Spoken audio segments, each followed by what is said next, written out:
आज के इस वीडियो में हम डिस्कस करने जा रहे हैं ग्लोबलाइजेशन के बारे में।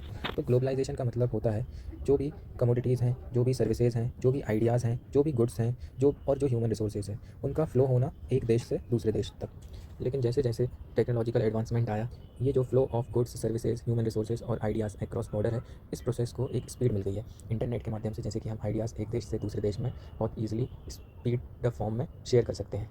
एक एग्जांपल की तरह से हम ग्लोबलाइजेशन को समझने की कोशिश करेंगे। जैसे मैकडी का एक बर्गर है, तो वो अमेरिका वाला व्यक्ति भी मैकडी का बर्गर उसी क्वालिटी का खा पा रहा है जो इंडिया में वो बर्गर खा पा रहा है मैकडी का उसी क्वालिटी में। तो ये सब एक ग्लोबलाइजेशन का उदाहरण हो गया है। ग्लोबलाइजेशन से दिक्कत होती है जो छोटे स्मॉल स्केल इंडस्ट्रीज़ हैं उनको। फॉर एग्जांपल अब यहाँ पर जो बर्गर वाला है उसको भी मैकडी की क्वालिटी का बर्गर प्रोवाइड करना पड़ेगा अगर वो अपना बर्गर बेचना चाहता है तो।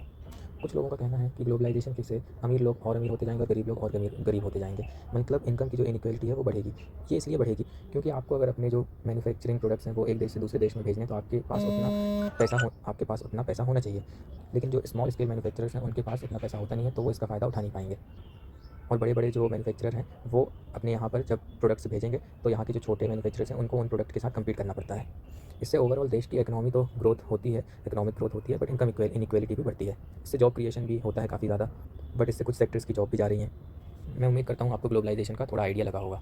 इंडिया में भी 1992 के आसपास ये ग्लोबलाइजेशन की पॉलिसी अपनाई, 1991 के बाद से ही, जब इकोनॉमिक रिफॉर्म्स इंडिया में स्टार्ट हुए। उसके पहले इंडिया भी एक क्लोज्ड इकोनॉमी की तरह काम कर रहा था। मतलब जितनी इंडिया को ज़रूरत थी वो उसने सोचा था कि हम यही देश अपने उस ज़रूरत को पूरी करेंगे, यहाँ पे ही उनको मैन्युफैक्चर करेंगे, यहाँ पे ही उन गुड्स और सर्विसेज को प्रोड्यूस करेंगे अपने देश के अंदर ही, जितनी हमारी ज़रूरत है उस ज़रूरत के अकॉर्डिंग।